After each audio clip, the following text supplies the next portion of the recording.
Chairman, good evening. A very good evening to all of you. I welcome you to this CP meeting on networking and mergers. Before we start the meeting, we would like to pay respect to two people who have lost their life in the last few days. CA PB Vijay Raghavan, our past Central Council member, who was also in the Regional Council between the year 1961 to 64. He was secretary in the year 62 63 and vice chairman in the year 63 64 and Central Council member for 2 terms between 1970 and 73 and between 1973 and 76. We lost him recently, and also in the beginning of the month we lost CA A. Parameshwar Rao, chairman of Rajahmundry branch.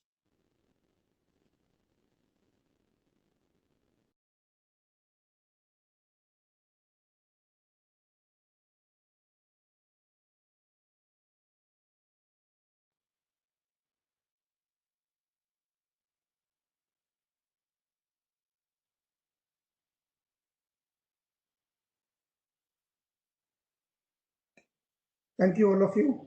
And after paying homage, let me also wish everybody happy Onam, because today Kerala is celebrating Onam. And we thought since the program is evening, nevertheless, we'll have so that members stand to gain on this networking and mergers. In fact, the speaker has given a nice adage title, Collaborate, Consolidate and Grow. In fact, in our ICA, we have seen that more 90% of the firms are still CA firms, where they are proprietorship and they run on their own. So it is, a time that they let go of this loneliness or the sole proprietorship and try to, create partnerships where there are a lot of benefits. Maybe it would not have worked for a few people, and people are a bit don't want to come out of their comfort zone. But friends, let me tell you, there are a lot of benefits when you join together and do the work. A lot of synergy benefits, and it is always better that we think just beyond the bank audits. Many a time we have seen that for some small short term the the arrangement is made, but I think it is the long term benefit which will kind of help the firm grow, help the CA also grow. And the initial days when a CA is working, he's able to manage, but as days goes by, it is required that he takes new partners, new blood, young blood, so that the firms keep going and the partner does not actually retire, the senior partner. Probably on this front, the appropriate person to speak is our own veteran, I will call now, say Babu Abraham sir, one of the senior Central Council member of our region. To tell you, Kojama sir, he is given his 25 years to ICA. He was in the branch for 3 terms. He was in the regional council for 3 terms, and now he continues to serve in the Central Council. So I take this opportunity to welcome our beloved speaker, CA Kojema ji, and also our beloved Central Council member, CA Babu Abraham sir, and we request him to share his thoughts to all of you. Babu sir, over to you. Thank you, Chairman. Very honorable Chairman of the Southern India Regional Council. Very dynamic, even during the COVID times, keeping members of the region abreast of the latest developments in the profession. Dugarsan Jain, very charming and pleasant Secretary of the Southern India Regional Council. Probably, I think the only doctor in the regional council, considered to be the solution for all ills of the council. See Abhishek Murali, very eminent speaker of the day, Kojima Anajwala, and other office bearers of the Southern India Regional Council, my very respected dear members spread across the region who has joined us in this webinar. I think at the outset, let me also wish you all a happy Onam. Though Onam is a Hindu festival mythologically, but today it is celebrated by all Keralites in all states around the globe, regardless of the caste and creed.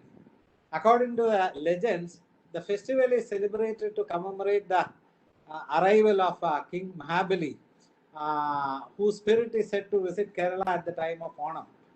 Onam is also considered to be a festival of harvest, a time for prosperity.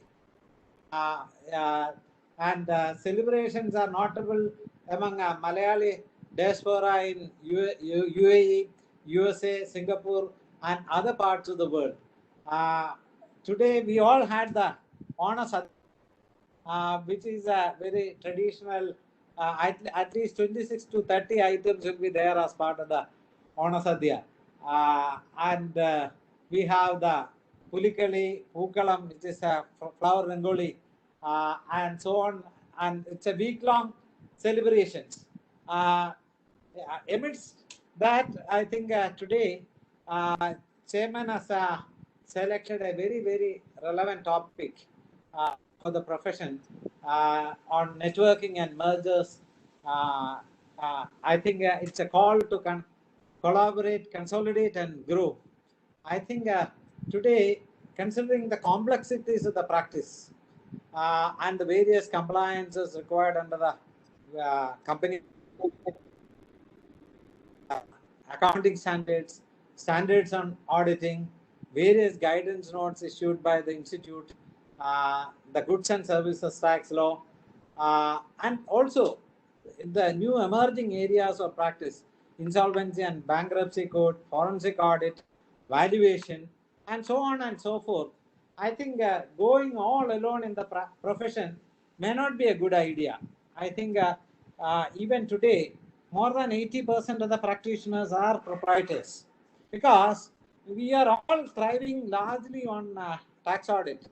I think faceless assessment is becoming the order of the day.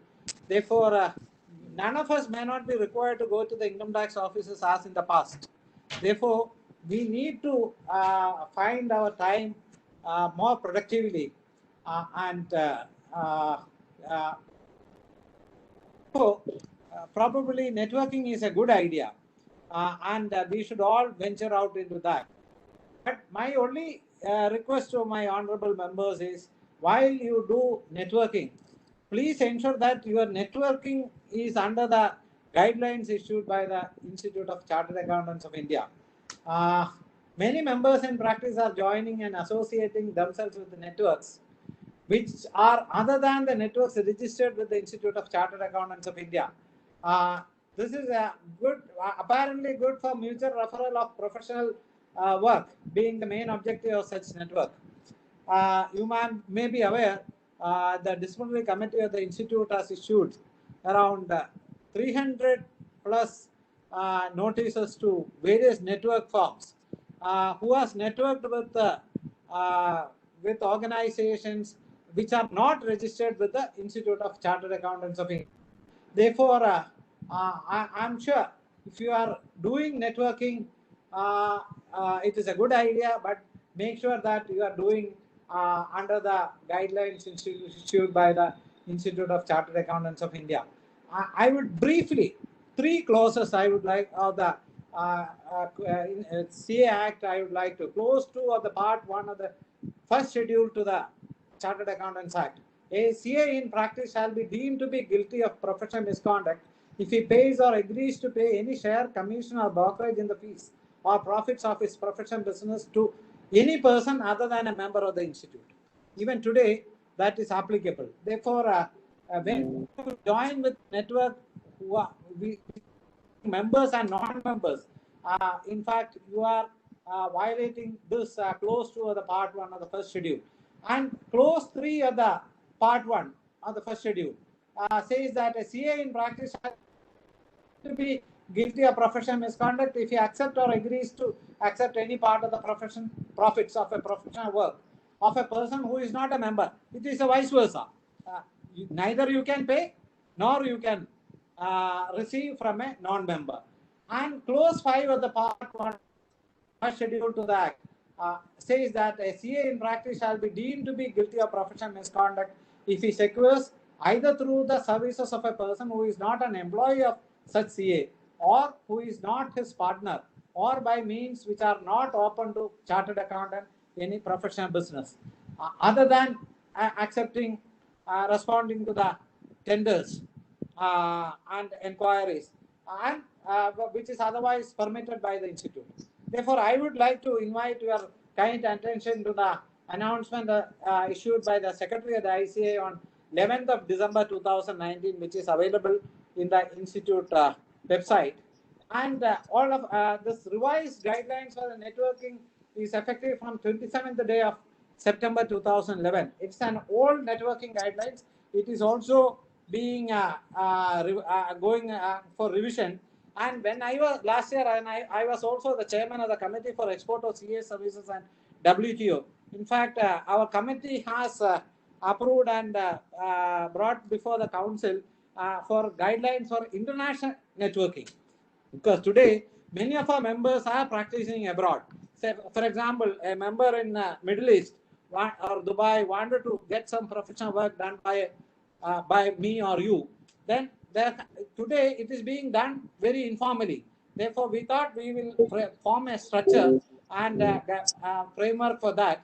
Therefore, before I conclude, I would also like to draw your kind attention to the new Code of Ethics 2020.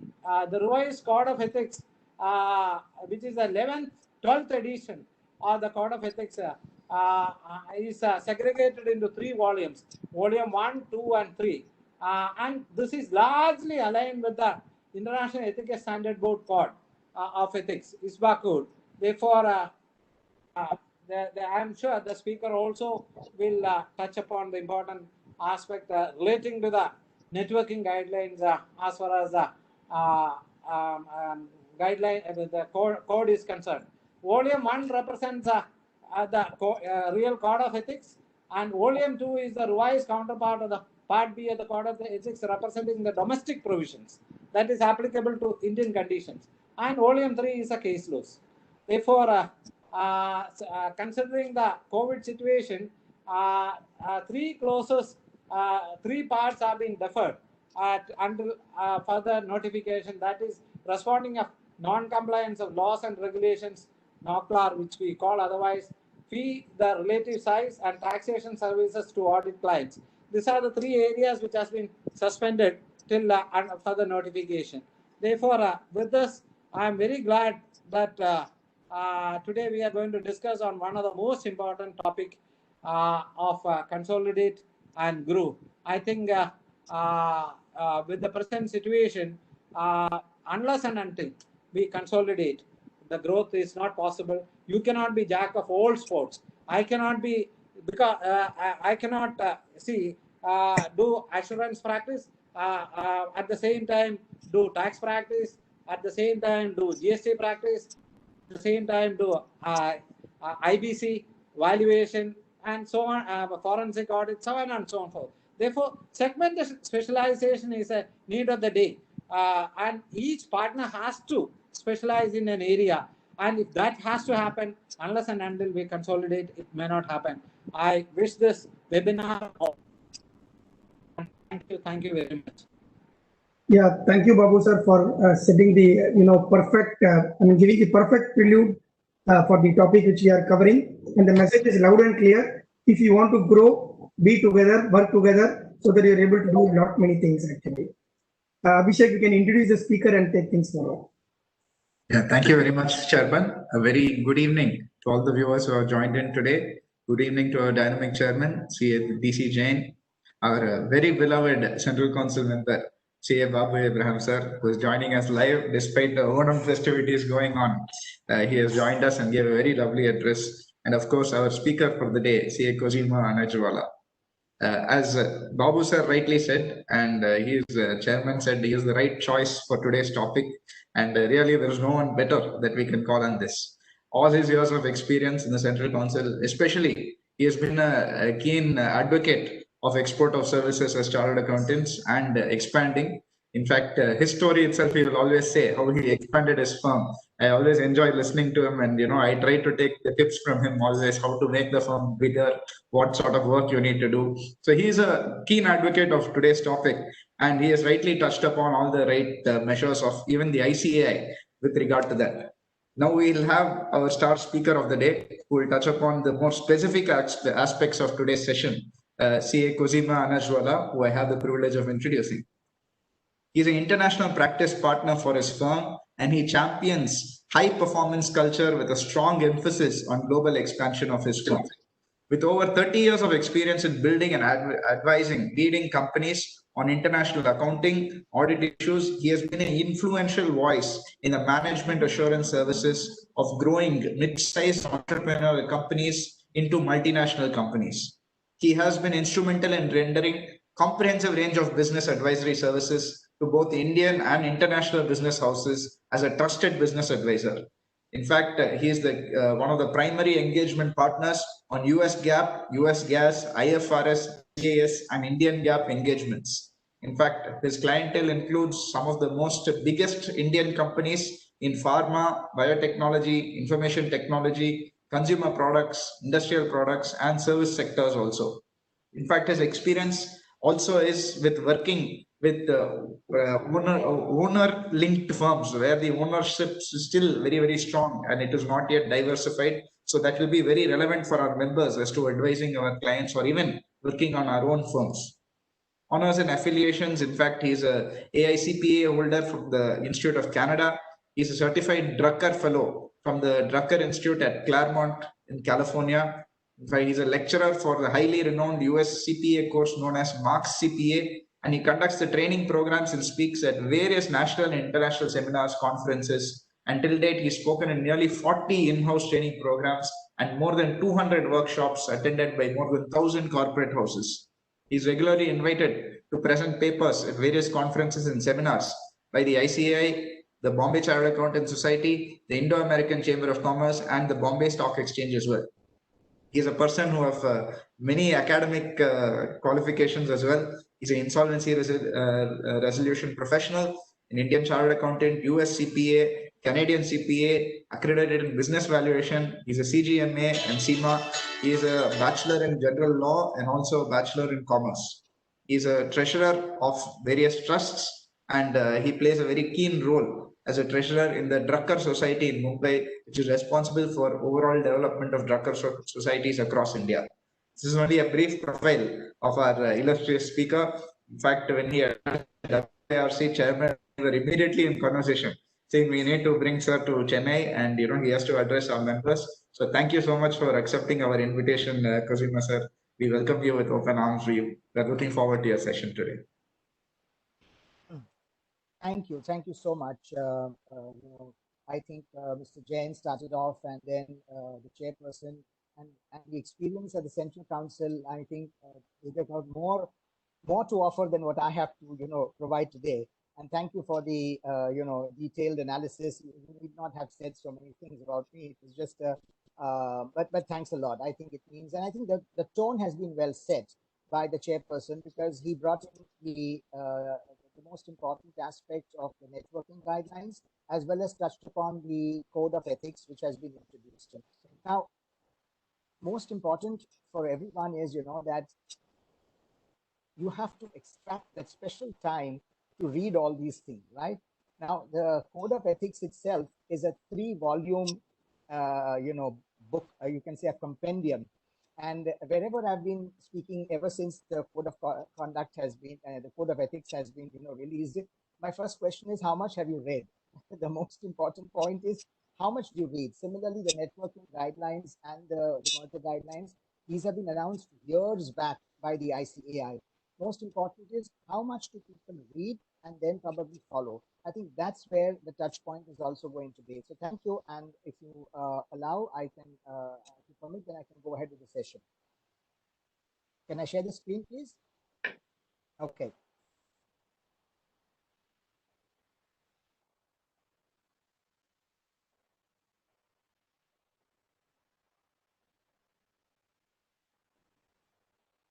I think this is visible, and okay, great. So today's session, thank you all and to the participants for joining in. Let me tell you that this is a session where I'm not going to read the networking and merger guidelines, because that is available to you. As I stated earlier also, there is material available on the website, there is material available and there is analysis on these aspects. Yes, I will touch upon these important points because they form the basis of the whole discussion, but I would leave it to the judgment of all the chartered accountants to know what is mentioned therein and to follow. I would not be taking the time to say what application you need to do, why you need to fill up Form A and why not Form B. That's all up to you to decide and take it forward. I will touch upon these matters and then quickly jump on to the most important aspect of collaboration, consolidation, and growth, where I would like to state that the emphasis or the effort from my side will be to provide questions and certain statements to you as we proceed once we begin with the second session, so that you can answer these questions and feel yourself within those statements that I make of facts, statement of facts, so that by the time the session ends, you would have at least 100 points with you answered in the form of questions or in the form of statements of facts. That is why I call this a century of questions and statements of facts. So it's going to be enjoyable, provided you participate in it by making notes for yourself and answering the questions as we go, because that is the great enjoyment that you will get in this entire exercise. So let me start with what the Institute has already prescribed, and that is available for everyone to read. These are the prescribed guidelines of networking and rules for merger and demerger. Now, when the guidelines for networking were laid down, so also were the guidelines for merger laid down. When you lay down the guidelines for merger, you also have to talk about demerger. Now, when somebody asks me if I were to go in with my full heart, I would say merger is more important. Why should I even look at demerger? Because your entire emphasis is on the growth story. But because you are a body, an association, and you need to provide for all of this, you also have pointers on those aspects. Now, basically, the Institute has said that a network is basically coming together of a few firms and which are aimed at cooperation and collaboration. Why do we say cooperation and collaboration? Because as rightly said by the chairman, the small firms, proprietary firms, partnership firms who have only been providing X kind of services are being stifled, are being, have a question of survival at some point in time, and they need to therefore expand the horizon of network, and that's why coming in the network. But if you are just sharing knowledge with your friends and associates and colleagues and other partnership firms within the CA fraternity, or you're just working on common assignments, that does not automatically become a network. You may say it is an informal relationship between all of you, but that's a good point, because that is actually sowing the seeds for taking you to the next level of thinking that, okay, are you ready? And so that it may not be a formal one, but at least an informal one to begin with. So that's what is said, that an entity will not be treated as an affiliate member only because of these loose connections. But there are some cases which you should know that you will be deemed to be part of a network, and therefore it will become necessary for you to go and formalize that network through the Institute by then applying, making applications, filing the necessary forms, and doing all what is required. So what are these few examples? Sharing of material costs between the firms that may lead to a larger structure, and that will be deemed to be a network. If you're using a common brand name between the firms or common initials, then that will be deemed to be a structure for a network. So it will be evident when you perform these services. Or sharing of important data, your training manuals, your audit methodology, all of this, and most importantly, using the resources. Well, that will be deemed to be a network. Therefore, some people would have already begun this exercise at some point in time on a loose basis. But the moment you see that you look at the various blocks that I have provided below of cooperation and collaboration, if you are any of these, then obviously you have to form this network, and that means you're ready for it, because all these are quite mature ways of already moving to a network relationship. So, for example, when there is a profit share or a cost share, when you have common share ownerships, when you have collective control and management, this is very important. Common quality, common control, common policies and procedures, common business strategy. Not that the proprietary firm does A and the partnership firm does B. No, a common business strategy, use of common brand name or significant professional resources. When you have all of these exercise, it shows that two or more, you could cooperate in either and collaborate in any of these ways. But when you're already doing this in a small informal way and it's growing, then your next step would be obviously to go and get a formal relationship done with the ICAI. Now, actually, even before you come to a network, as I've been talking about loose alliances and relationships, you can get started with a referral mode. So I refer a company, a proprietorship firm refers to a partnership firm and vice versa. That's a referral basis. Again, it's not a network, but it's the beginning of a relationship. Because why does the referral thing happen? Because you cannot perform the work, so somebody else in the network that you know of and where you have confidence that your client will be well serviced, you start referring. The easiest one could be that you are the auditor of the firm, okay? And the client now wants assistance on MIS. Now, MIS means you are entering data, you're looking at data entry and in such other aspects. So, well, being an audit firm, you cannot get into those services because of independence. So you will refer the firm to somebody else, work to somebody else, and then they will get on. So that's a referral mode. You could also have a preferred partner relationship.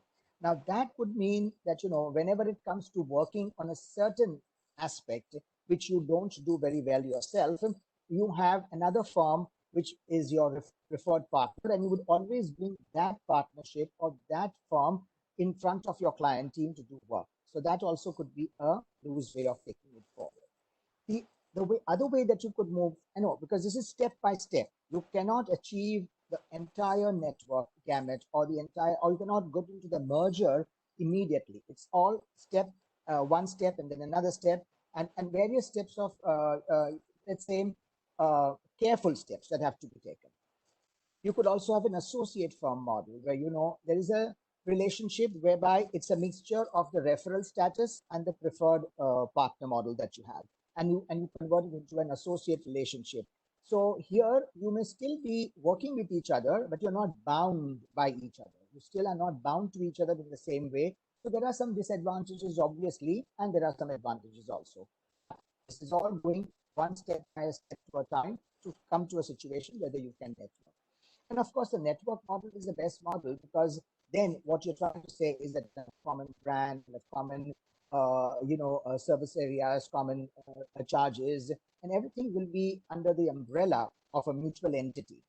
Now, that mutual entity is one that's to be registered with the institute, and that will not provide services. So if you have A, B, C, and affiliates, that an affiliates is a network of 1, 2, 3, 5, 7, 9, as many firms as come into the network. But that mutual entity will not provide an audit service, will not provide the tax service, will not provide the valuation service.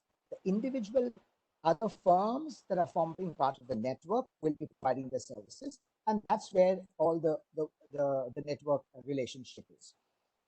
Now, you could be sole practitioners, you could be partnership firms, you could be any other LLP firm, etc., that can constitute the network. There is no bar on that. But a firm can join only one network. You can't have firms having common partners into different networks. That's the restriction that is being laid down, which needs to be followed. And so those are the caveats, or those are the principles that you need to keep in mind, as the chairman said, that you have to follow what the ICAI has stated once you so decide to get into the network relationship. Now, application has to be made to the ICAI, and then, within certain months of approval, they will give you the name. Then there's a name approval procedure, just as you follow in other cases. And the rule is that it has to have the word "and affiliates" as a suffix, because you need to distinguish that entity from all other CA firms, which normally have and company and associates. So if you start having those suffixes, then it's very difficult to decipher or distinguish between which is the network firm that we're talking about. So that's the only important aspect on the name front that has been provided by the institute. And then there are certain operational matters, as when you apply, what do you do with the name approval, how much time it is in vogue, what do you do when there is a conflict in the name, etc. So those are all procedural operational matters which I will not get into. Most important that you need to remember is that the network, which may be having 2 firms and more, or as many, all of them have to comply with the ethical standards prescribed by the council. You do not get away from the council or from the institute in any which way. It is therefore very essential, all ethical standards. And that's why the code of ethics becomes very important today. The new one, that everybody should have gone through the code of ethics to understand what they will have to keep following. Whatever you are doing as a standalone firm, the same thing will apply. There's no change on the ethical standards process. Obviously, merger is the next step of network. I will be dealing with this in a separate way as I talked about, but I'm just trying to get into the ICAI module, the first session, which says that once you have worked as a network for some time, then the logical move is, as the arrow shows on this slide, the network moving to a merger it's an actual desirable way to move forward into a relationship, because merger would mean that everything just comes under one firm and we do not have various firms. That's very essential, because that's the very important and what you are going to aim for. Now that's going to be a growth aim. You may work for some time as a network, but most important is do not make hurry to get into a merger, because otherwise, what happens is, in the hurry to do work, in a hurry to work out all these factors, the basic objectives are lost. And then, you might want to see a demerger situation. Why would you want to do that? You can be in relationship of a network till the time you're comfortable and then move to the next step. Also, one has to remember that, consolidation does not necessarily mean merger, right? You could consolidate mindset, because today, what is this? What is of paramount importance? Are you ready? Are you ready for collaboration? Are you ready for consolidation? Your aim is growth. So in order to achieve that growth, you will have to come back to start with collaboration and consolidation. So it is not necessary that you have to merge. You can still remain in the network model till the time you're comfortable. So consolidation can be various ways. You can consolidate expertise, you can consolidate people, you can consolidate teams, functions, technology, markets, HR, brand building, finance, accounts, administration, and so many aspects. So consolidation, you could do it in various ways. You could begin with the teams, you could begin with the brand, you could begin with your HR, you could begin with the accounting ideas, administrative. So there are various ways of doing it, and not necessarily that merger is it is a positive step towards it, but yes, you could very well consolidate and consolidate in various aspects. There is no sacrosanct methodology that you have to do it in this way. It's the comfort of working together, which we will see. There are various questions that you have to answer. Most important is it's a personal readiness. Each individual has to be ready for it to get into this relationship. And that's what we're going to spend time on also.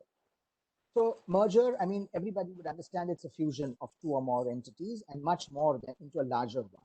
And actually merger means all in one.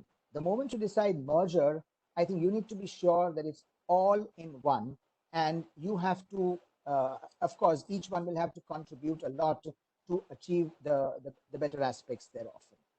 Now, with the merger document, the demerger document also has been prescribed, by the institute. It says that if you cannot work together, it gives you a 5-year period to go back to your old model that you were in, so that it saves you from the seniority of the, perspective that, your firm will be counted as existing from the day which you started off, and you will not lose that status.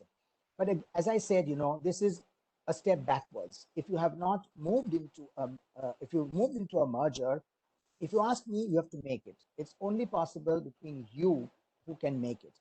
Obviously, when something really cannot work, then these steps are available, and there has to be a merger document. The merger document should have ABC, terms and conditions, and when can you do demerge, what can you do after that, is all again an operational matter. But I can only say so much, that it gives you 5 years time to decide, not beyond that. And I think 5 years is good time to say whether your marriage is working out well. And the demerged firm obviously will then again go back to the old trade name which existed, and it's you will carry on the way it is. I would want to look at the positive side, and that's where I will now spend time on what I've been discussing about. That, well, the operational matters of what the institute has provided, very important. You have to stick to them. You have to follow them. These are application procedures and the rules of ethics, etc., which are in any way required. But today, your major question, all of you, the participants who have come here, you may be proprietors, you may have been right from day one, you passed out your chartered accountancy exam and you got into an entrepreneurial mode and started practicing. Or you may be a firm of 2 or 3 partners, or a little more number of partners. And these are I think the attendees profiles that we have today. The question is, are you ready to think in this larger perspective? Well, let me tell you that there is nothing wrong in what you're doing today also, right? If you feel the need that this is required, then we need to look at these aspects and then follow it accordingly, okay? So, as I promised you, there are only questions, and these questions are for you. You've got to answer them. If you answer them right now as I go through, it helps you. You could always take them later also, because this will be shared with you. But you see, you will have lost the connect with me at that point. So I would say, try and answer these. Actually, you have to answer yes or no. The details can be looked at by you later.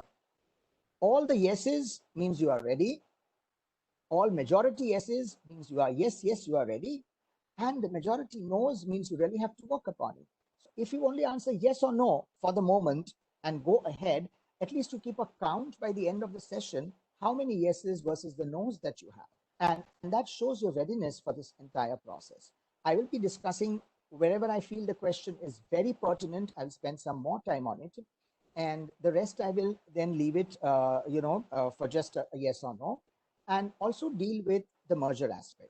So the questions and the discussion on merger are divided into some 60 plus questions on the business aspects, because you see, this is a professional service firm, is your business. You are the entrepreneur. So you need to have these answers to these questions. And the statements of facts that once you decide to, from a network to a merger, what is it that is so important? Let me tell you, all of these are practical points. These are not theoretical. These are all from our experience, the way we've gone ahead. So we've already gone through all this. So you actually getting it on a plate of about 100 pointers of what you need to think about. So now let's begin. The first part of the session is on the vision and alignment. Now, so you ask a question today, that does your current organization have a vision and mission statement? You must have seen these vision and mission statements in various firms, companies, corporates, the firms where you audit, the firms where you provide consulting services. The most important aspect is, do you have one?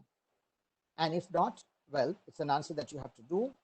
This is a very important pointer, and it takes time to develop the vision and mission statement. It's not to be copied from anywhere else. You have to decide, because once you decide this, only then will you be able to have like-minded people come together with you, because that's where the meeting of the minds will work. Do you work or intend to do so towards a common and aligned goal and direction? So this is not for the future. For the future, you will have to do it once you have a network. But currently, do you feel the need? So this is, to answer to ask yourself, okay, do you feel that you require some goal and direction, because you've been working over a period of time in a very rigmarole manner, and it's been the same thing. Now you need some direction. That's important. Does your current organization have some perennial problems which have remained unresolved? This is applicable more to a partnership firm where there are more people. If it's a proprietary firm, the problems are with your own self. So you have to ask questions to yourself as to what are the questions that you have, or what is it that you believe is a perennial problem with your firm. But otherwise, this is very important, because if the partnership firm that you're dealing have partners today, you have some perennial problems which you have not been able to resolve. So don't think it is going to be a magic when you get into a network firm that somebody else will resolve your problems. Never. What you need to do is solve them today at the soonest. If you think that you have your intention is to move towards meeting finding out firms of a similar kind for moving together to work together. So that's important. And sometimes people say that, well, this problem ever existed, now what to do with it? I'm okay. And you just keep the problem buried. You have to let it surface and let it solve. You'll be in a better situation to go ahead. Most important, do you trust your partners or partner? It depends on how many you have. And do you have confidence in their strengths and capabilities? All through the presentation, you will see that I have highlighted the alphabet C, because I love the word C. It starts with a chartered accountant C.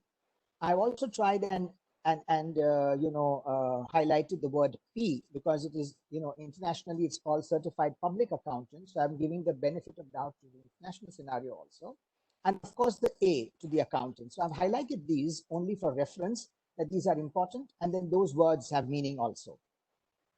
Now, it's a simple question. You cannot say yes and no. You have to say you have a trust or you don't have trust. You have confidence or you don't have confidence. And that is essential, because if your answers are yes, then there is a way to work. Then there's a way to develop the strength. There's a way to develop the capabilities. Most important, do you think alike? Not necessary. You may think differently. But important is, do you deliberate? If you deliberate, do you resolve conflicts? Yes. Do you come to a common understanding? Yes. Do you accept each other's comments and suggestions? There are so many questions in this one pointer. Thinking alike, not necessarily always, but do you deliberate, or you just leave it as a question unanswered? If you leave it as a question unanswered, it will never get to a solve. So that's why all of these questions you got to answer on yeses to yourself. Do you have a common understanding? And not necessarily again, but then when each one gives comments, do you really go ahead wholeheartedly? So these were questions on the vision and alignment. We shall now move to the entrepreneurship and innovation. Why do I say entrepreneurship and innovation? Because, well, you have to innovate. There is no way but innovation for that. I mean, people would have told you in so many which ways. We've lived it, we've done it all, and we believe that this is the way forward. And entrepreneurship, because all of you who are practicing either as a proprietary concern or a partnership firm are entrepreneurs. You have started your own business, whether you call it a professional business or a business, right? So now, are you ready to challenge yourself and disrupt yourself? If you're comfortable doing what you are doing, then this is just good information for you. You may need not spend enough time, but it's good knowledge, I think, for you. But if you are not comfortable in the current scenario, really are you looking forward for that word growth, and you know that there is a possibility that you can achieve it, then your question is, are you ready to challenge and disrupt yourself? And have you ever felt the need to lead from the front? Because if you're a proprietor, you would always be doing that. But in a partnership firm, you may or may not be. Do you want to do that? Do you, in the current situations, strategize and create brimming ideas from time to time? Well, you know one thing, guys, ideas, you, I, Mr. Jain here, and everybody all of us have ideas, right? It's important whether these ideas are brought to the table, they are discussed, and not only by one or two people. Do others in the firm also do that? If yes, then that's great. But the key to all these ideas is execution, implementation. So, ideas, all good. who takes the brunt of execution and implementation? This is essential because otherwise the ideas will remain on paper. Well, if you're a proprietor, then are you intending that you want to partner with like-minded professionals? Because that's where your question will be. Because I have lived all my life as an individual. I'm not answerable to A, I'm not answerable to B. Well, that's going to change. So that's the first question for you, that in this entrepreneurship now that will change from the current to the next, are you ready? Do you understand what it takes to be a partner? Not necessarily, but then you have to find out for yourself, talk to people, what it means to be, to be in partnership, because that's different. You have the courage to perform for the common good and common goals and achievements. Mind you, the word courage is very important because you need to move from your comfort zone of what you are doing to something else, but obviously for the common good and the common goals. It may also be important to know that are you ready to be led? Somebody else will lead you, and when necessary, you will lead somebody else, rather than your current situation of be all, know all. Are questions each individual, because once you can't answer these questions as a firm, you have to answer these questions as an individual, because even though you're going to network with like-minded professionals, these are individuals within organizations, and therefore all these questions are very important for you to answer yourself, that whether you're ready and are you okay to be led and also to lead when everybody like to do that, but are you okay to be led? It's important. Also, because when you're talking about innovation, the question is, do you feel the urge within you to reinvent yourself as a professional? You see, the GST norms came some time back, right, in India. Now, at that time, most of the chartered accountancy firms, I say, let's not say most, say many of them, never practiced GST as a practice. They only performed direct tax and audits, as the main core service. But because it came under the arena that a CA could do it, everybody started jumping. The question was, yes, you wanted to reinvent yourself, but did you really get yourself up to the mark? Are you there? Because everybody cannot do everything. As the chairman said, that's where this exercise is going to be. You need to decide for yourself what is your core competency and what will you do best in that network. And that is where you have to answer the question from the past, which I said, what are your strengths and capabilities? Point number 4.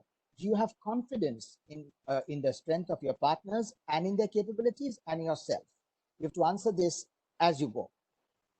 And obviously, are you feeling the threat of survival? Because in times of the current times, leave aside the pandemic. The pandemic is just a 1 year phenomenon, I would say, at the most 1 year. But you would have felt the need of, you would be stifled for growth. You would be asking for growth, but it's not happening. That means you have a threat of survival. If yes, then you need to really think of what next. What is most logical after all of these is the markets and customers. Now, are you client-centric? Very important. Are you client-centric? This question has to be answered. If you ask a proprietor, he will say yes. If you ask a partnership firm, he will say yes. Why? Because you have to deal with your clients all the time.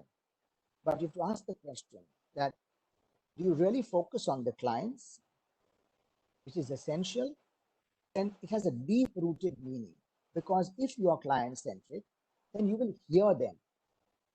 It's not necessary that you have to be heard by them, but are you hearing them? Because if you are hearing them, then you are client-centric. What you can provide is one aspect. What is their need is most important. You can provide X amount of services, a number of services. They need Y and Z services. Are you hearing them or you're not hearing them? That's where the client-centric position is. It's one of the aspects of being that. Because if you see the other questions that I have formulated, then you'll realize that over a period of time, if you've not been able to provide all the services that they require, or you've not been able to get them to referrals, or you've not been able to get them to appropriate firms, then you are at a point in time losing losing your confidence and trust in their eyes, which they may not want to tell you so easily, but that's where you need to ask questions and as we go. So do you want to provide services to all? Choice of category. Now, when you started your practice, when you were a one-man show, when you went to 2 people, to 3 people, to 5 people, to 10 people, you said, well, I have to pick up everything and do whatever is required. And so many people have done that, and nothing wrong in it. As you grow and as you feel that you are carved out to do something better, what is it that you want to do? Do you want to achieve doing everything and therefore not be, a specialist? Or you have the choice that you want to work with all the clients and therefore, your time is not, time is in fact disproportionately being spent on A size clients versus the B size clients and the C size clients. So that's where the question comes from. The next question is, are your clients shouting for help? How much help are you able to garner them on your own? If you can render assistance for 1 or 2 aspects only, then what about the rest? Because you might have begun with a private limited company. Say, for example, you started your practice and the private limited company started the practice at the same time. You grew from 1 to 7 people, whereas the private limited company has moved to 200 people, right? And its turnover has moved from, say, a very small amount to millions of Indian rupees or dollars, in whatever terms you want to put it, or it is on the verge of getting listed. So have you prepared the journey for yourself according to them, with them? And if not, then that's where the question is. Have your clients made you feel that as they're growing larger in size and expanding nationally and globally, and are they hinting to you that they would need an advisory firm with a larger positioning and capability in most of the service offerings? So what are they doing? They're suggesting to you in an indirect fashion that they require a full service firm. Are you a full service firm? And if you're not a full service firm, then what? Is it a time for you to see that your customers are responded to? And it may not be necessary that all the time you provide them with an option of a referral or an option of another partner, working. They may or may not be able to. They would like to do everything under one umbrella, under one roof. That's the time where you can say, well, that you have a good number of clients, you have a good quality clients, but you are not being able to come up to speed with their growth, and therefore it's time that you decide, based on the market. Because from an angle, if you ask me, what should be anybody's goal? If you have 20 clients today, well, those clients are yours. But what about the 2 million or 4 million clients which are outside the arena? I mean, that's where you need to tap, right? So that's the market where you're looking at, and not at those 20 clients that you're servicing. Your entire area of option are the other ones. And how is it going to be possible in this competitive world when are you capable of taking care of this? And if not, are you ready to get to that capacity building process? Because even the institute has termed this as a capacity building measure, if you look at the website and the details that it provides. Another interesting aspect which you may have faced or not is, clients continue request asking you to reduce the professional fees. You see, I can understand when you want to go back and tell them, increase my professional fees. But on contrary, they are asking to reduce the professional fees. Now, not because just because the pandemic has occurred. That's a different. Again, do not take an exception to this entire scenario. This question is have you questioned why would they have said so? Maybe they already feel that the service that they expect from you is not up to the mark, and they're getting these services from other people, but they're not telling you in so much open words because they have a relationship with you for so many years. That could be the way to look at it. So you need to be able to cater to the increasing demands. It's like you have to shape up. So all these are questions dealing with your customers, whom you call the clients, and who are without which you will not be in existence. So this is a shaking up a question scenario for all of you. This is a little off the track, but most important is that you've always been providing services, audit as a service, tax as a service, opinion as a service. have you ever thought of turning any of these services into a product? You always heard that software companies do that, right? They move from a service requisition to a product proposition, and products are always important. There are ways and means of doing it. This is not the essential feature, but when you are thinking large, when you're thinking big, it's also important to think about products and services accordingly.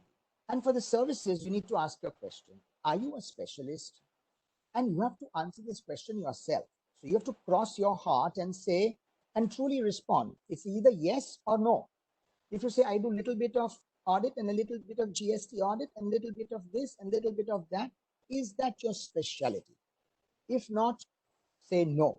Then what is your strength? And what do you want to do with the strength? Please remember, guys, it's your strength that will be of importance in the network, right? Because all people together, when they put all of their strength together, will you get a firm of a size that you want and the service that the client wants. Now, a very important question which I always ask people is, are you distinctive in a service area? You see, when a client comes to you, or when you go to pitch for some work to a client, what will you normally say? You will say that, well, my other clients have trust in me. They have confidence in me. You know, we have ABC partners, great partners, knowledgeable partners. We are very swift in providing responses. You ask us to send us an email today, we'll have a response by tomorrow, or if possible, even today. You know, this is all what you talk, right? We have a great culture. We're just absolutely meant for you. This is what you try to talk to your clients when you're, you know. But my question is this distinctive? This will be said by all. Everybody who talks like this will say the same thing. So what is distinctive? Trust and confidence in an auditor was bound to be there, right? So what is distinctive? You need to really show your differentiator. Unless you can show the differentiator, you're one amongst the many. That's where this entire strength building process is. So you need to answer these questions. You really need to say, are these the distinctive factors? Are these your distinctive points? Then they are not distinctive, because everybody is using them. Try and showcase that differentiator that you can bank upon. We discussed clients and we called it customers. We discussed products and services, which is very actually people. This is the most important asset. Now, all the questions that I've asked you from the Go 1 till now, tell me, are these the questions that you would ask, only the leader will ask? Say, for example, you are a firm of 5 partners. Should those 5 partners be asking these questions? Or do you expect the leaders to be the next gen, or the leaders of your firm to be asking these questions? Or do they ask these questions? If they are asking these questions, and if they're shouting for help, and if they're shouting for more, that means you have a real good, formidable team to take you to the next level, right? Because you can't restrict these things to yourself. We've always felt it necessary that whenever there is a new idea or a new concept, we throw it open to the entire firm for opinion. Opinions you should take. Whether you follow all of them, it's necessary, right? But you will get to listen to ideas. You will get to listen to what the young minds have to say. See, you will have to move out of the traditional organizational hierarchical way of thinking, you know, that if it has to move from a senior manager to somebody like this, to the director, to the partner, and only then will we discuss. No, you got to empower those young people, because you will get those ideas and then you'll be able to work them out. Therefore, this slide is on people-centric.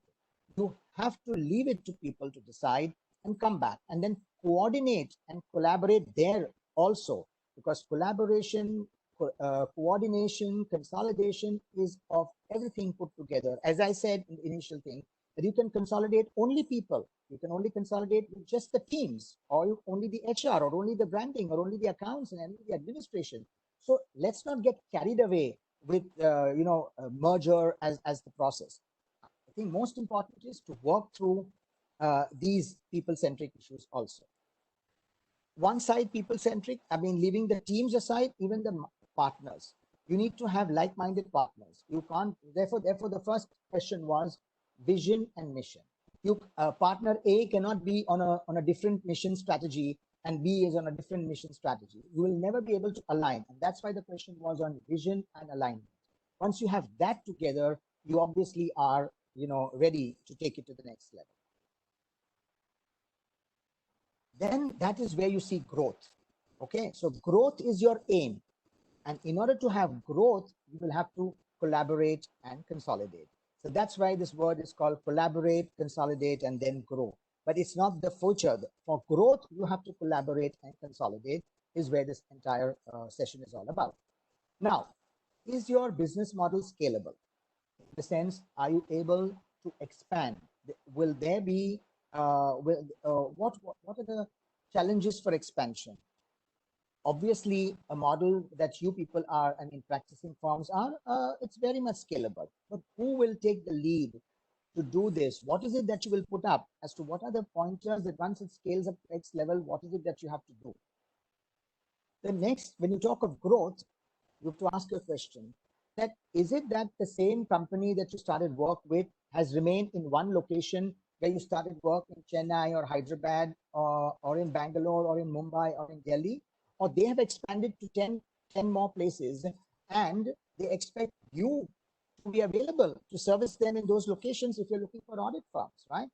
Now, if you are going to be a 7-member, 10-member firm in Chennai and they have expanded everything in Delhi, then what is it? How are you going to provide? Are you going to do affiliate relationships? How long will that work? So all of these are important aspects, whether you need to, service different locations. Are you able to provide those services in the locations? How effective and efficient are you in taking this forward? And obviously, have your clients discussed this expectation from you? And if yes, what have you done when you are faced with these questions? See, because if you are asked these questions once and you answer them immediately by providing a solution, you have really taken a step.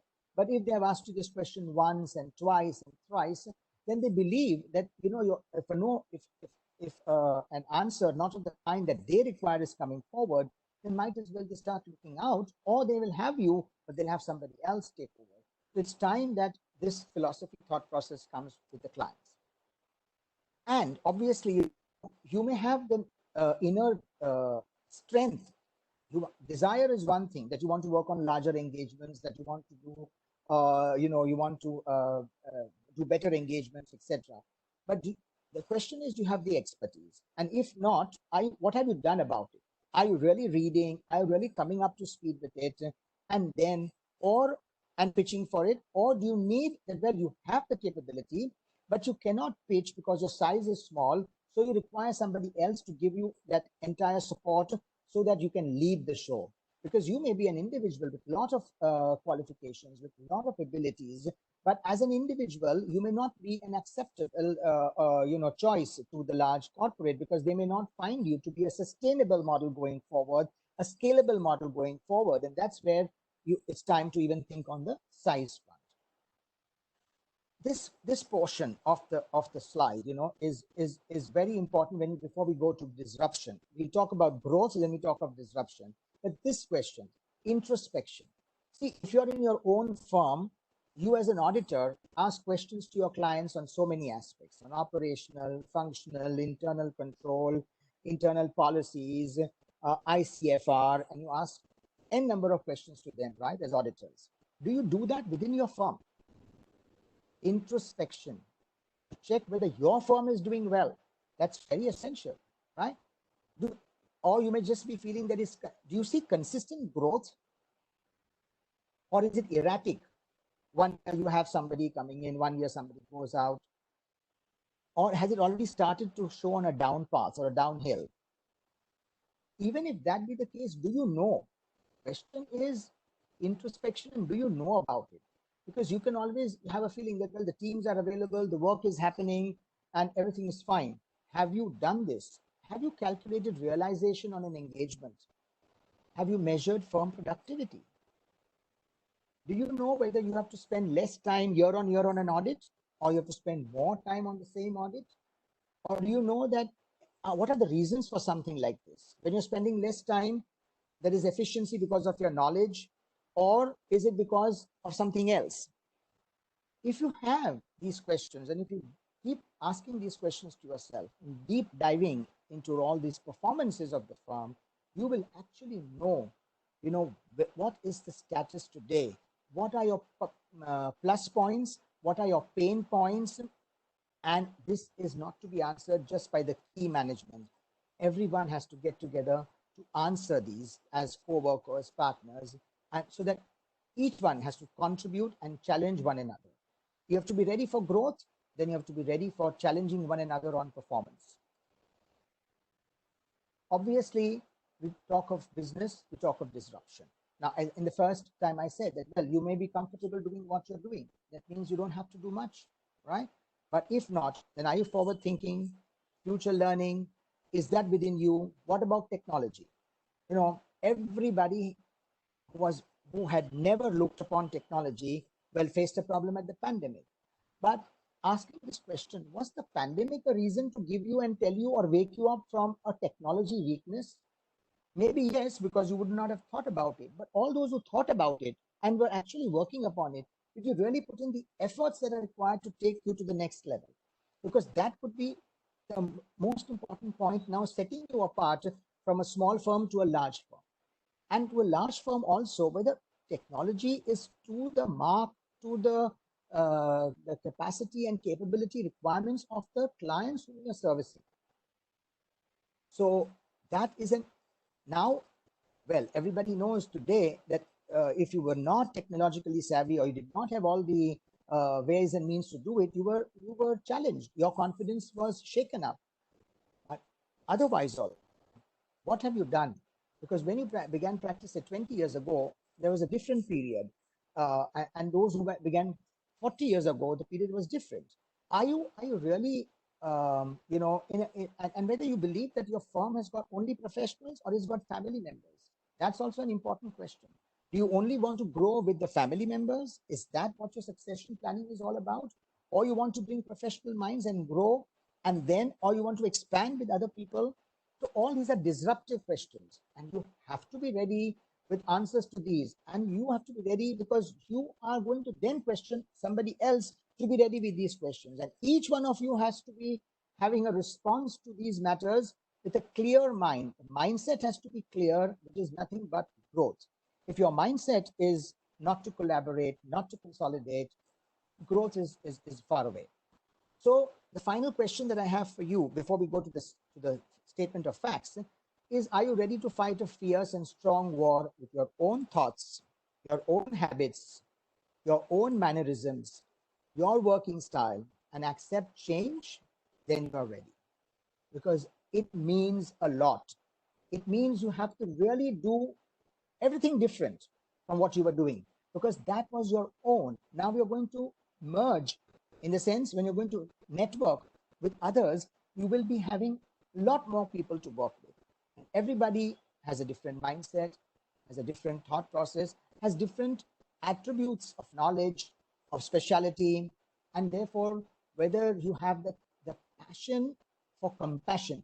You see, the compassionate behavioral pattern is very essential when you're going into this, and we'll look at that. So with this, I would now move to the merger aspect. So what I have done up till now is, whatever I've done up till now is not that it's a distinction between merger and between network. No, all those questions are for you to be ready, whether you get into a network, because merger comes only afterwards, right? It is not on day one. Only when you have married successfully for some time, you work together, you understood each other, you really answered those questions well first before you enter, and then as you work together, only then will you step into this question of a merger. And if you have come to the decision of a merger, excellent. That means you're really ready for growth in a geometric progression. Let me put it that way. The reasons why I think growth was not coming through, and then people were not willing to do these networks and all, was because of the thought. Again, I said you have to fight with your own thoughts, habits, and mannerisms. If you believe that you have some bank, and because of the network it will go, because rules of ethics will apply. So you need to be very careful or not. Then it's important whether what you were doing is important, the give up. Are you ready to give up? That's important. In the long run, what it means for the entire network.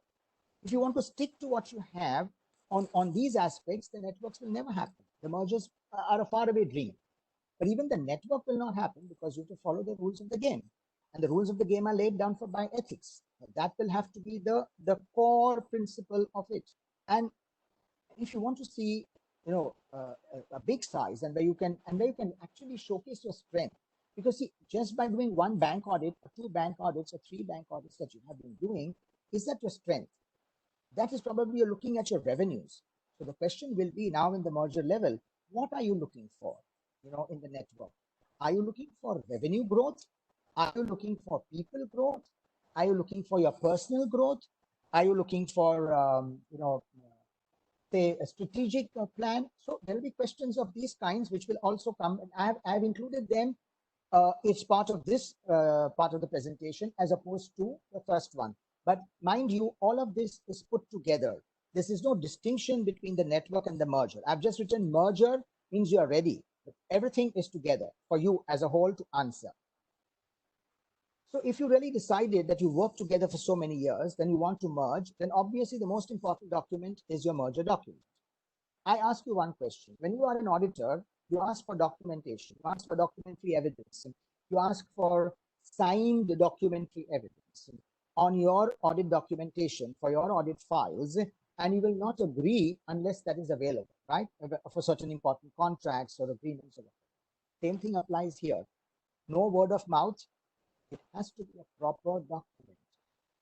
In the hurry and in the euphoria that, oh, we are all, the blood is gushing out and we're all ready to join, network, merge. And you say, okay, we are friends and we're associates, so we don't need a merger document. This is all not acceptable because it is not going to help you. You need to work in a very formalized and appropriate manner so that there are no compromises as far as governance parameters, roles, responsibilities, accountability, timelines. All of these have to be well defined. Well, there are some pointers that the Institute has provided in terms of what should be available in a merger document, but you can have much more because there'll be so many aspects, operational, functional, technological, technical, that you may want to bring within the merger document. It's all open to you, but take time off to do this first rather than just, jump. Let me also tell you one thing that, networking firms, just because I know ABC, XYZ, LMN, doesn't mean that I just go and tell them, okay, well, we are on the same line. Okay, let's start a network. You may be miserably failing in your duty and role and responsibility to just do something like this without giving it a thought. Give it a thought. Let there be some thresholds. Let there be some parameters laid down as to whom do you want to network with? Why do you want to network? What is the objective? What is the goal? What is the parameter that you want to achieve? Not just because we know each other, we're good friends, we're associates, and let's join. Maybe that will be the first point to break apart. So let's be very careful in what we select and how we select. Very important that when you have a merger in place, in a network, you may not have a leader. But when a merger happens, please understand you should select a leader. You start to need working like a corporate. You need to develop a big picture. You need to have somebody to manage the show. Now that's where the professional ego comes into the picture. The professional ego is a very big, fat, obese word, which is there in the minds of people, and that has to shed. Because if you keep that, you cannot see a leader. And you have to have somebody. Everything can't be by consensus. If you have 20 partners, if you have got a network of say 10 firms with more than 50 partners, and when you merge with and you have different people, you think that all of you will be having consensus time to discuss day-to-day matters and operational and routine matters? No, you will have to decide. This may not be the first step, but this is an important one, and that's why I'm highlighting this, because people believe that my statement is be all, know all. I know it, but you need to know what others know. Okay, so that's where it is. Select your leader and trust, and you have to learn to trust. And it is from day one, not we will decide, okay, let this continue for 1 year. Let's see what happens.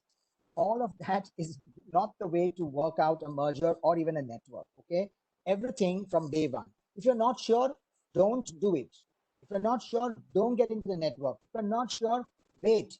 Don't get into and then say, I will sit on the fence. I will sit and watch and wait and let's see what others do. And then I will decide. That will not work. That's the first step for failure. Most important is you need to practice daily by reminding yourself that you are no longer the I. It is a we. And this is very essential. If you get up in the morning, stand in front of the mirror and say we and not I, that's best. And day one, because your communication also has to say, I provide these services. No, we provide these services. I have been doing like this.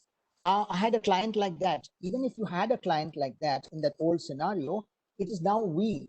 Yes, we service somebody like this.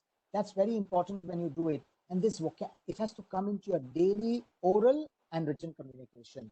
And it will only come when you accept it in totality. I have learned a lesson, and I don't choose the word but. Throw it out from the system, and I'm sure you'll work wonders with it. This but is a big but. Just throw it out. Efficiency and effectiveness. Now, this can't be asked for. It has to be self-driven. Priority. Well, if you, as I said in the previous statement, you can't wait, right? It has to be done immediately. You have to treat it as if you're the way you take your deep breath and your small breaths, the same way effectiveness and efficiency. That you have decided to come to a merger, it's important to harness the synergies. Now, either your model for growth will be revenues, minimizing costs, completely deleting duplicative costs, learning to obtain benefits from a common pool, learning scheduling, to schedule, your assignments, investing in technology. Yes, all of these are in your mind. Yes, you have to achieve growth, you have to achieve this, you have to achieve A, B, C, D. But all of this will not be achieved overnight. You have to also remember that to take a pause. That you have merged does not mean magic has happened. You've come into a merger. You become all one. Give yourself time. That doesn't mean sit at the fence.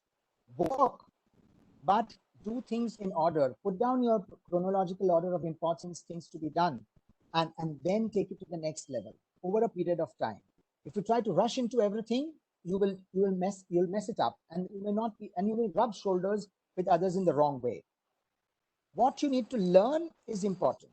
To learn to leverage, because your team has article trainees, their team has article trainees, your team has chartered accountants, their team has chartered accountants. What is it that you can leverage from each other by commonizing all of these things? Who will perform what? You can't keep the silos in a merger that me and my team will only report to me and my team. And you have to move to a different level, right? So these are the points that you will have to think about on leveraging. Remember, leveraging will bring you a lot of benefits in terms of billing, in terms of your ways of working. And what is essential is you have to communicate the billing rates among each other well in time. It can't be that the same merged firm is sending out one proposal with an X manner and a second proposal in another manner. It means that you have to come to a common understanding. Everything has to be commonized. I think working on a few clients is the best way to start making success, because that's the steady way in which you will be able to make larger moves. You can't achieve everything in a day, as I said. So slowly and steadily choose and start working together, so you will know how your other partners work and what is required, what do they do differently than what you have been doing. So all this will come as a learning in the process. And most important is, because I said shed your I and start the we, sharing of data is very important. All your data, there's no secret now. The professional ego that, well, I know and I'll keep it to myself. If that be the case, it will be difficult, because you need to bank on cross-selling with each other, have market intelligence. You'll have so much of market intelligence. You'll have your own client relationships. Your thought should be, okay, how can I leverage this client relationship with that partner because we've only provided direct tax services. Now, can we provide indirect tax services because we are merged together? We can do this, we can do that. But this is all possible only when you share data as a pool and prepare one entire package and each one knows about it. Keeping data away from people will be difficult. You have to have everything under one roof because merge means all in one. Let me tell you, all in one means one bank account. Okay, so merger is a very different philosophy. You have to really move to that, and therefore the networking stage is your cuddling stage. Your before your marriage, your engagement period is the networking period before the merger. Merger is one everything you see under one, so you have to be ready for it. Now, if you look at the point 8 and 9 and 10, they all come from 7, because you should never get into a situation where two partners in the same firm go to the same client at different times to provide the same service with different rates and different discussion levels, you see. And this can happen if you've not spoken and not shared the client lists, or if you've not shared the data appropriately. And this is bound to happen unless you've done it from day one. So this is because then you would have actually failed right away, because that client will be confused as to what are you trying to offer, and may just get put off with your approach. And for me, most important is communicate. There cannot be anything better than the 3 C's of communication, the 3 D's: data, or you may call it information. All of this has to flow through the organization. You know, your brain is wired, right? So it's a nervous system. This nervous system has what it does is it sends messages. It's right now sending messages to me and my body. So it's the same way the communication has to work through the nervous system. And now I will use the word digital nervous system. So with the digital nervous system, you should be able to communicate effectively and provide data and information to the points where it is required. If your body says your hand requires the message, or the leg requires the message, the brain is taking care of it, right? So similarly, the digital technology should take care of where the data needs to go, whom do you need to communicate, and when and why. Old systems of keeping things away or when somebody will ask, I will give a response, is all passé. So there's nothing better than these aspects in the oral and written methodology. And obviously keep yourself current. There is no other scenario than, I'll take the pandemic example.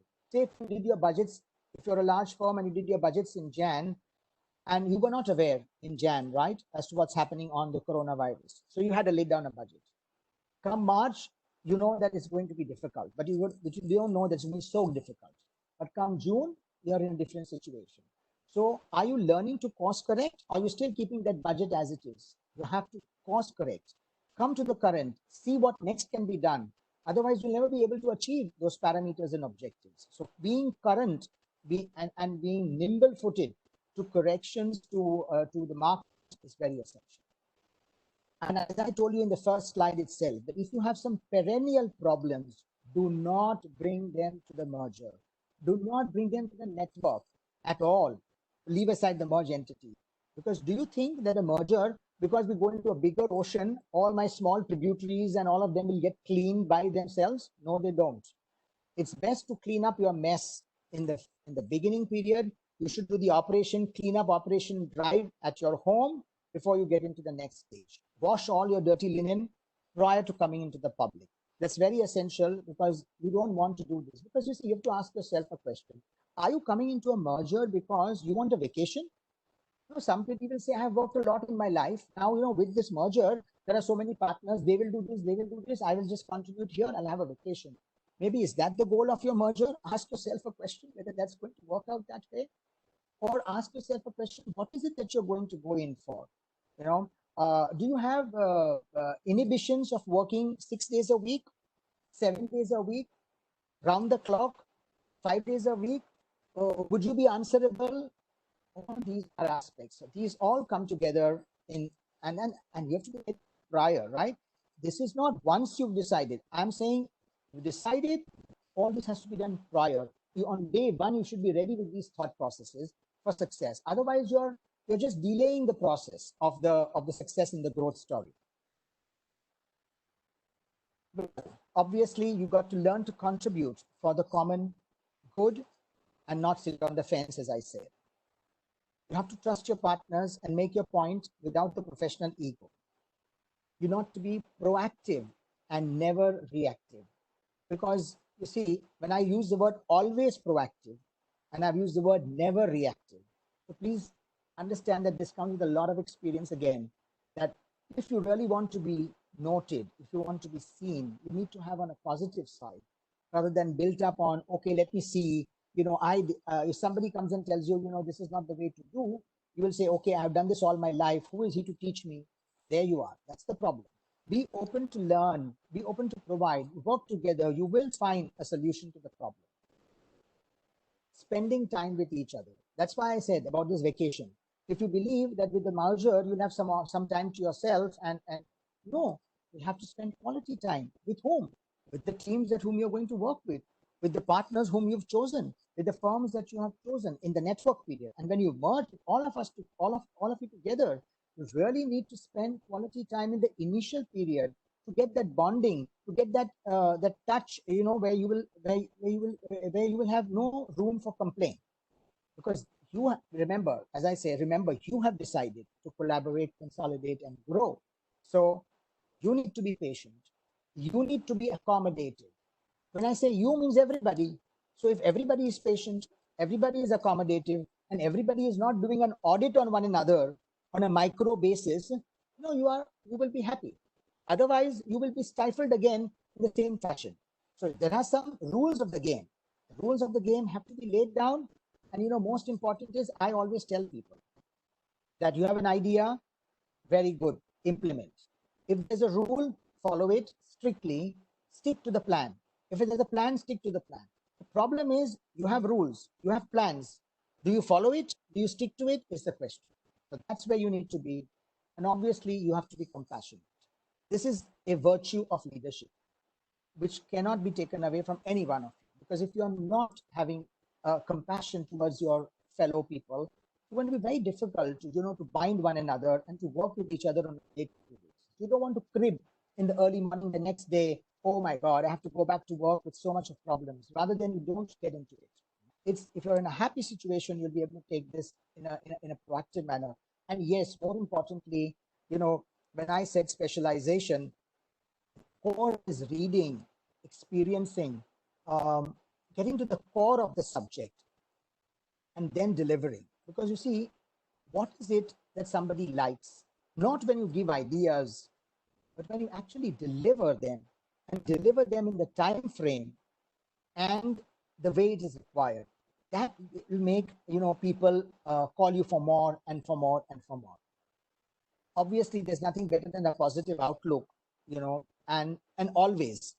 You cannot come to the office by giving examples of some other partners to some other partners and say that we would like to give names to each other and recommendations. No, make it positive.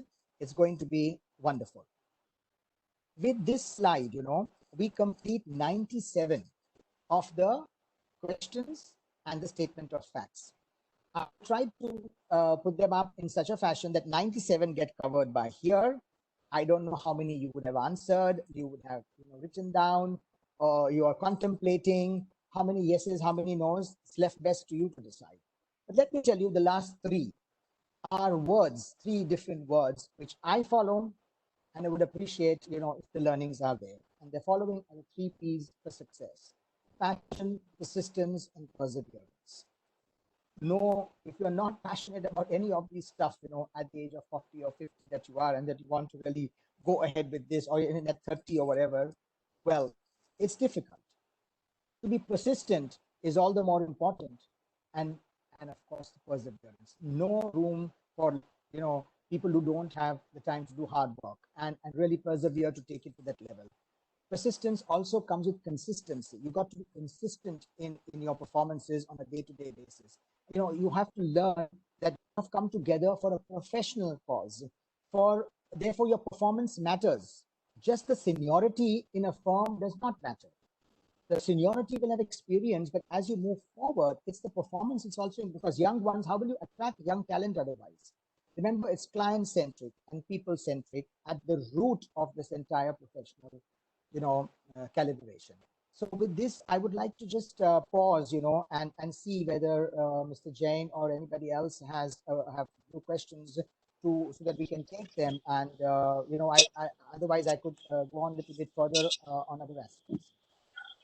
Yes, sir. There are quite a few questions, but if you want to supplement or add anything, you can just complete that and then we'll take the questions. Well, what I would say is it depends on the number of questions that are there. If there are a few questions, then I would stop, and let's give it them a due time. Okay, fine. It depends on Fine. what they are, and we can do that. So I'll Fine. start I'll take the questions right in now. case. Yeah. Yeah, I will just share my screen so that we can take the questions.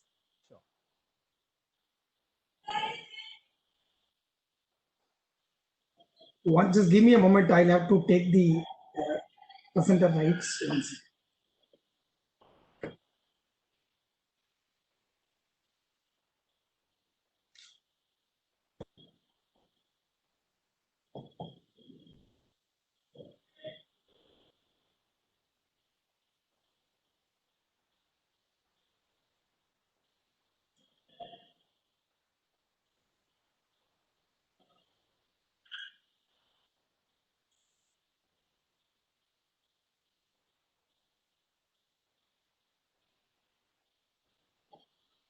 So in the meanwhile, that you come up with the questions, people should have maybe raise hands and also say whether they've answered the questions and how many have they done so.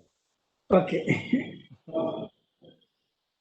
Question first is, I think it is to the institute and us, maybe we'll take it up. Will our institute digitalize the list of networks sooner so that members can know the list of networks in their area? I think there should be something available to already check on their own, but yeah, we can always get back to this because I'm not sure whether something is available or displayed, but I think the list of networks should be available. As far as I think, it should be available already. I also need to check because I know the list of peer-reviewed firms or few of the things are available.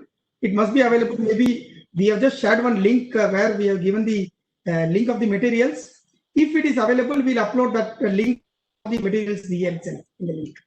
Yeah, I think that will be great. So you can also check up because I think once the network parameters have been decided, there are not many forms actually. There are very few forms in the network, so you will find a handful of them, and that's why the session, right? You want to see more and more forms come under the network scenario. And well, let me tell you that what we spoke about is just the national level. We've not dealt with the international at all. That was not the topic of the day, because we could always think about an international thought process in some other forum, not currently the one. So if I see the next question, it says, let me just read it.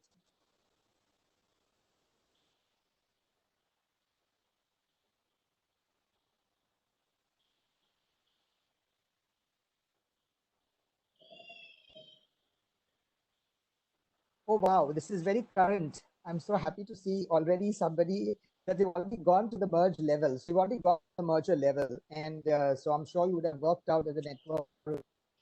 Nice to see. But yeah, the answer is yes, you can do that. That should not be a problem. The merger and because the LLP, your deed of the limited liability partnership that you call it, can have all of these parameters to be brought together, and you could because if you already have the firm ready and somebody comes on the same time, then it's at the same time you just actually doing a consolidated, partnership deed, a limited liability partnership deed. It should be one. There should not be a problem. And if there are any questions on the terms, conditions, or what should be the attributes, or what should be the points that one should consider for such a partnership deed or for such an administrative deed, and if you have any questions, you could ask, send across a question on any specific topic within that, and I should be able to get a response to you. I think there is a lack of detailed FAQ clarifying the doubts of the members on networking and mergers. Maybe or may not be, depends. Now, you see, it has not been, the network, as I said, there are not many firms which have gone into it. So yes, but it's a good point and suggestion that if you have FAQs, then it solves a lot of problems. And I think it can be done. I think this is with the institute we can have. I think digital, the digital team or the current South India team, led by a lot of Central Council members, is very young and dynamic. I'm sure they are already, in fact, as I know a little bit, I think some work is already happening on the network and the guidelines, the merger guidelines, to bring about some innovation there also. So at that point, I'm sure FAQs will come out. Yes. Otherwise, but till that time, I'll be happy to answer a question to the best of my knowledge when somebody can ask me. That's all that I can say. Yeah, in fact, there is a proposal to have this multidisciplinary firm where non-CAs also can now join and have a firm. That's great. And that's essential, Mr. Jain. You rightly brought out the point. Reading the Code of Ethics now, the Code of Ethics has got answers to all of these questions.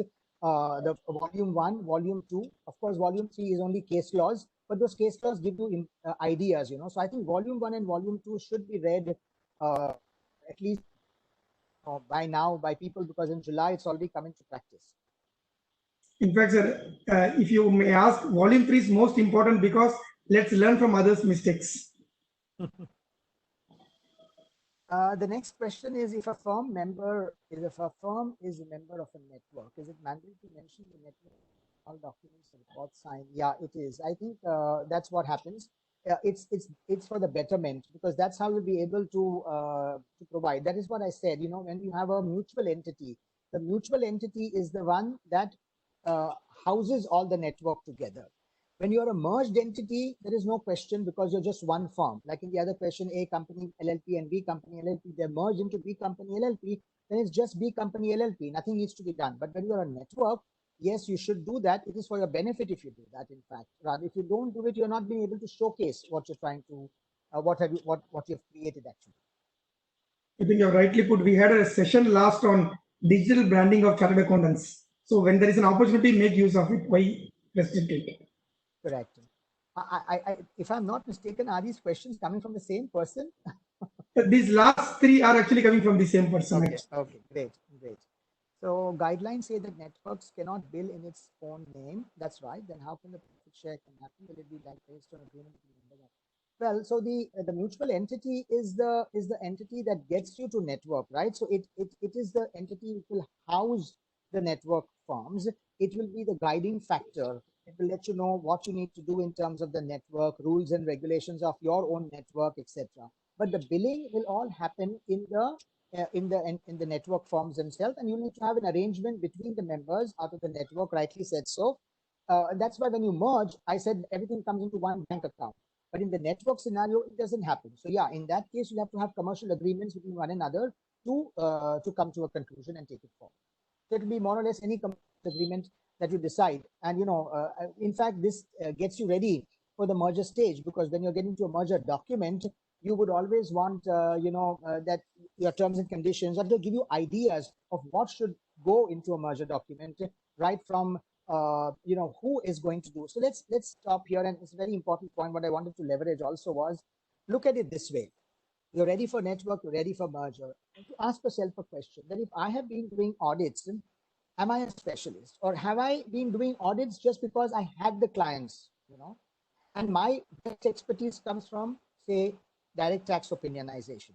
If that be the case, then in the new network, shouldn't you just give away those audits? Shouldn't you only concentrate on the direct tax side of the story? Now, that's a question which each one will have to deal with also, because that's where the whole expertise building, capacity building, coming together, working together comes to play. You may remain as a client relationship person because your client relationship is there for the last 20 years, that you've serviced, that you've nurtured them, that you've brought them together, and you want to be there. But the key aspect will be introducing somebody else and saying, well, there is a better provision from this person. I will always be there. But the services will be provided from here, and you say take the tax portion and move forward. So you have to be ready for these facts, and that's why I said that you need to be ready to be led, and you need to be ready to lead. And it may not necessarily be functionally, operationally, in the same areas that you were doing when you were a young firm yourself. You have to have open ideas to depend on your strengths and capabilities, and also on the strengths and capabilities of your other partners. Can a network be formed as a private limited as mentioned in regulations for the guidelines? I think there is, I'm not very sure about this question, though it is mentioned. I think what you can do is an LLP structure for the network because it uses the word and affiliates. But maybe when it is, when you have one of the companies which provides, say, valuation services, or you're providing other services which are not part or covered directly under the ICAI guidelines, you may still want to have a firm separate, or you also want to have that firm ruled and governed by ICAI. I'm not very sure on this. I can get back to you whether. Yeah, Kojima sir, I think private limited company is not allowed. It is a proprietorship, partnership firm, and LLP. I think Yeah, beyond that, networking rules does not permit. yeah, I have seen it to that level because I was not sure, so I didn't want to respond. But yeah, I'm No, sure no, for. it is. I mean, There is no way where we can have a private limited company because and I that think it's will have obvious also. I think the answer is obvious from the way we have been up till now being existing. exactly. That's the way. So yeah, it's a very logical answer. But yes, we can always look into this, and consider it. I'm happy to answer, questions from Mr. Jain or the Yeah. chairperson or. There are some more questions. There are some more questions. I'll just read them out. Yeah. See, Vignesh has asked, I am looking to form an LLP with another proprietor and another partner. We are looking at a networking option only and not a merger. Is it possible to register this LLP as a network, or will it affect the eligibility for bank audit if we register? Well, you have to remember one thing very carefully, Mr. Sifat, that all the rules of ethics will apply. So if you are a network firm, then for example, if your, say, the proprietary concern was the auditor of a company, right? And by the rules of rotation, if it has to rotate out, then the other partnership firm which is in the network will not be able to pick up the audit. So with a similar factor for the bank audits also, if you have to come into the same one thing, one of them will have to give up because it will be just one formation that will be there. So that is the main reason why people have not actually with this business with the point of MEF empanelment, CAG empanelment, and these aspects have kept people away. But let me tell you, the networks that have come together and that have shed this inhibitions have really done well because they've looked at the larger picture. Because you see, you may just have a small bank audit which may be just giving you say 300,000 rupees worth of an audit on a per annum basis, whereas your network partner may be having a CAG audit which may be giving them much more in terms. So it's better to leave something for the larger perspective. So that's how you'll have to think about it. Yes, but you can't. The same bid will not apply because these are the rules again of the ICAI, and they will remain the same whether you are there, whether you are forming a network or not. Ravi Teja has asked, is it mandatory to mention the profit sharing ratio in the LLP deed? We are thinking of sharing the revenue between the partners based on assignment handled by each partner. Well, the LLP, if you look at the LLP Act, it talks about designated partners and then the other partners. So now there are certain aspects that need to be brought about. You could, it is preferable to mention the sharing revenue because what you are talking about is a commercial agreement which is in tandem with the existing relationship. So you could have the same embedded within the partnership deed, or you could keep it separate. Finally, at the end of it, what is it that you're trying to do? You're trying to achieve the come together as a network firm. You will have to have outside. You have to have commercial agreements outside the mutual entity. You cannot have within the mutual entity anything to share, etc. They'll have to be within the firm. So I would say that mentioning ratios and for clarity purposes, whatever you decide, whether you do it on assignment basis, whatever. So you can have an assignment basis as like a master agreement versus a SLA, which you look at for this. You can have SLAs and a master agreement, and the master agreement can be your LLP deed, and you can have side agreements as SLAs, which can work with you on a regular basis. CA Vedaraman has asked, can a CA firm have an association with an international association which is not registered with the ICAI? Like some XYZ international association, any CA firms are a part of global association. Can they do so stating that it is not a network at all? Basically, it's like a Rotary Club. Well, as I told you, this session is not going to discuss anything on the international front. I don't want to deal with it right now, but I can tell you it's not like that. You have to be, there are guidelines laid down for international associations also. and they are forming part of the same network guidelines. You have the national and the international guidelines. And yes, if you are part of them, then the disclosure parameters are, I think, in Annexure D or Form D of the existing guidelines of association. So I think you can't not have, you cannot say that you have an association and not disclose it, because it's important. And I think last June the ICAI had asked people to submit these responses for all those who have forgotten, or all those who had not understood this on a very clear basis. So I would just leave it at that for now. CA Anand has asked, in an international network, the guidelines of the ICAI seem not to be very clear, as they go on asking details instead of approving the network originally. Could you throw some light on this? Well, this again you're actually these are not wrong questions at all. These are absolutely right questions, but I think you'll have to have patience, because till the time all these things happen. Right now, the way it is, the guidelines, the way they stand, you have to follow them the way they are. I think there is work going on to bring about such clarities and certain matters. But even today, as they are, might as well just follow them and provide the response. There may be certain FAQs that you have, but I think when these questions are set forward to the institute at a particular point in time, responses do come in. Like even we had asked questions, we had responses for them. So I would say that I would leave it again at this, because we're not dealing with the exact rigmarole of international ones. Maybe we can have a session on this separately to deal with it, because the pros and cons are quite different from what. Let me tell you one thing: if you're thinking international, the methodology is still the same. All your mindset cannot change. Just because you have an international association, or if you have an international setup, what we tried to do today was to tell you that are you ready or not? First, you have to ask that question: are you ready? And if you're ready, then all these parameters, why did I lay them down in 100 pointers? Because we've gone through this. We've seen this happen. So we believe that if you have this on your table, you have all the experience of the last 20 years that we have put forward, right now. So that's the way I would say. But yes, the parameters remain the same. The working around of the international guidelines will be a bit different, which we can always deal with later on. The next question is from Chirag Nag. How to deal with the balance, or rather the difference in the sizes between different firms willing to enter into a network? What is the ideal revenue sharing model? Okay, so here I would say one thing, Chirag, that it is essential for you to first form a threshold as to different sizes and when you're entering, because that's very critical. As I said, Chirag has a friend with our secretary Abhishek, and he's also a friend with Mr. Jain. Okay, these are two different firms, and Chirag knows them very well. Just because Chirag knows and he's in love with Abhishek or in love with Mr. DC Jain, because what they are is not the way to go into the network. I think that we should avoid. But if this love can be answered proportionately with the questions that you have of threshold, service parameters, quality, vision, you should. Then everything else is a commercial arrangement, right?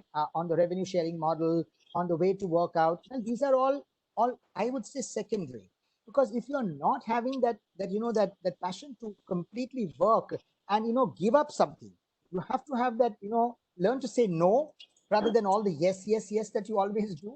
So that's very important. If you can do that well, then I would say so. To again just really specify the answer for you, you cannot mingle with everybody or anybody that just comes your way.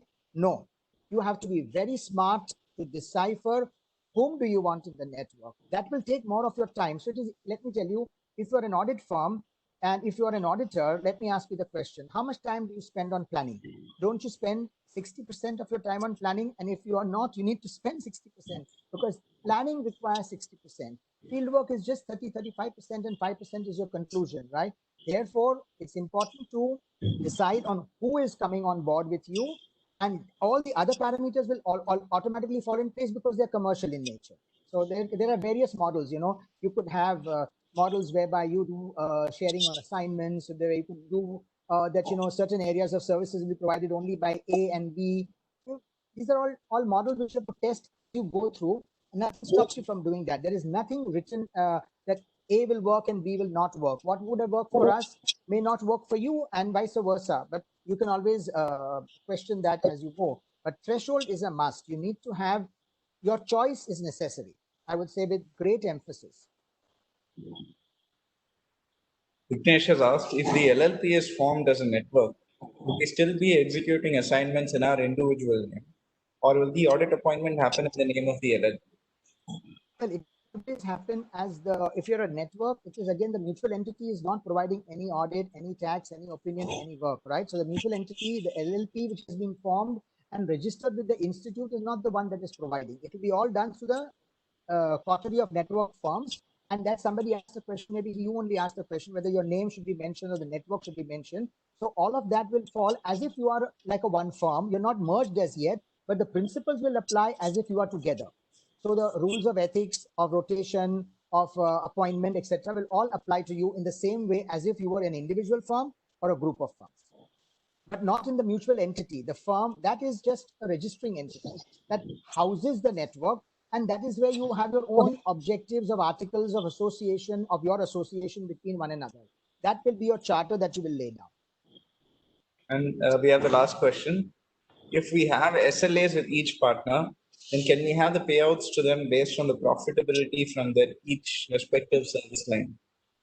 But again, this is a commercial question, and I would say it is possible. You know, the more ingenuine you become in all these ways of working, you can find any ways. I mean, these are all again commercial parameters. So how you put them, how you agree with each other, it is all a question of how you put them onto your your document of understanding. Because see, if you're a network, it will have to be a commercial agreement. If you're a merger, it is all included in one document, the merger document. But if you're a network, then it has to be agreement as a decided factor as to how each one will work. So that's where the time testiness comes of whether to put them down in commercial formations. I would always say there should be a proper agreement for everything that you do. How you need to structure it and how you need to put it into your firm or your LLP or the other firms that you have.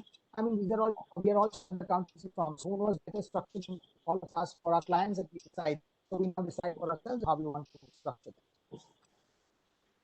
The last question, one more has come.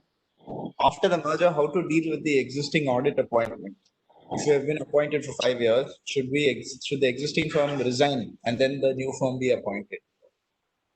Now, see, this question, are you trying to say that existing auditing appointment like the auditor appointed for 5 years? So if it is A, B, and C have now come together as a merger, as a merged firm, once you merge, automatically this will go as a document of, this will be known to the institute, and it will be, the new name will automatically move forward. So you will have to, of course, do communication with the companies and proceed, but that should not be, if it's a merger.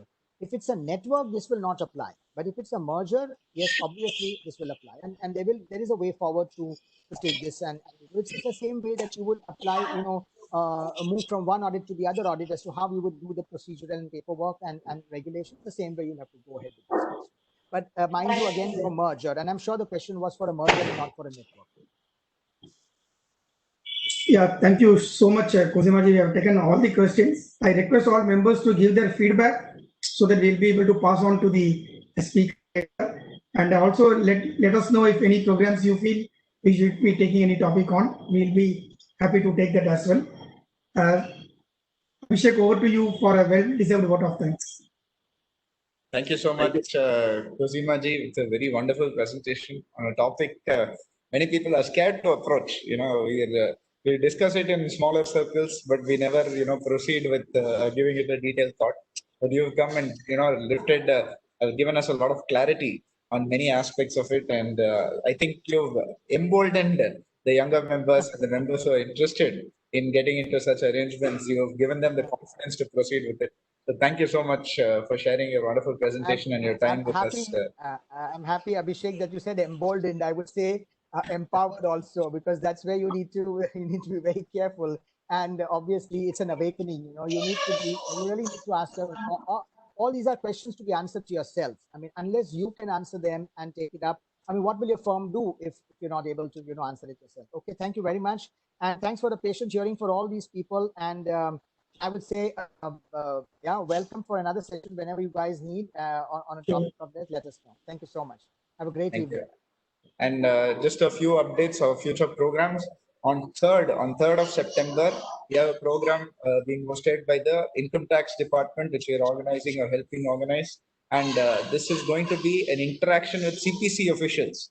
We have circulated, in fact, a Google form, where you can share your problems that you have with CPC, and this will be resolved live.